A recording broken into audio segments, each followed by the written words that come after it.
ఇగో Abids to Tollywood అట. Hyderabad sex రాకెట్లో వెలుగులోకి సంచలన విషయాలు. అఖిల్ పహల్వాన్ ఫోన్లో సెలబ్రిటీ నెంబర్లు, పలువురికి అమ్మాయిల్ని సప్లై చేసినట్టు అనుమానాలు అంటూ ఒక న్యూస్ చూస్తూ ఉన్నాం. సో హైదరాబాద్లోని అబిట్స్లో వెలుగు చూసిన సెక్స్ రాకెట్ లింక్ టాలీవుడ్ వరకు వెళ్ళిందని తెలుస్తోంది. కేసులో ప్రధాన సూత్రధారి అయిన అఖిల్ పహల్వాన్ పలు ప్రాంతాల నుంచి యువతలు తీసుకొచ్చి టాలీవుడ్తో పాటు బుల్లితెరకు చెందిన పలువురికి సప్లై చేసినట్టు అనుమానాలు వ్యక్తమవుతున్నాయట. సో మొత్తానికైతే అఖిల్ పహల్వాన్ ఈరోజు హైదరాబాద్లో ఆయనకు ఒక మంచి పేరు ఉంది వాస్తవంగా. కానీ ఈరోజు ఆయన వెనకాల ఈ పెద్ద సెక్స్ రాకెట్ నడిచింది అంటే ఎవరు కూడా నమ్మట్లేదు.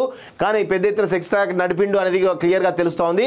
సో మొత్తానికైతే ఆయన చుట్టూ ఉచ్చు బిగిస్తున్నట్టే తెలుస్తోంది. పలు సెలబ్రిటీలు అంటే చాలామంది సెలబ్రిటీలు ఆయన బోనాల పండుగ చేసినప్పుడు చాలామంది సెలబ్రిటీలు, సింగర్లు వాళ్ళు అందరూ ఆయన దగ్గరికి వస్తారు వాస్తవంగా. సో ఇప్పుడు పరిస్థితి ఏంటంటే ఇక వాళ్ళందరూ మరి ఈ సెక్స్ రాకెట్లో ఏమన్నా పాల్గొన్నారా లేదా అనేది తెలియాల్సిన అవసరం ఉంది. వాళ్ళు కూడా మరి ఈయన చుట్టూ కనుక ఉచ్చు బిగిస్తే కనుక మిగతా సెలబ్రిటీలు కూడా బయటకు వచ్చేటువంటి అవకాశం అయితే కనబడుతూ ఉంది.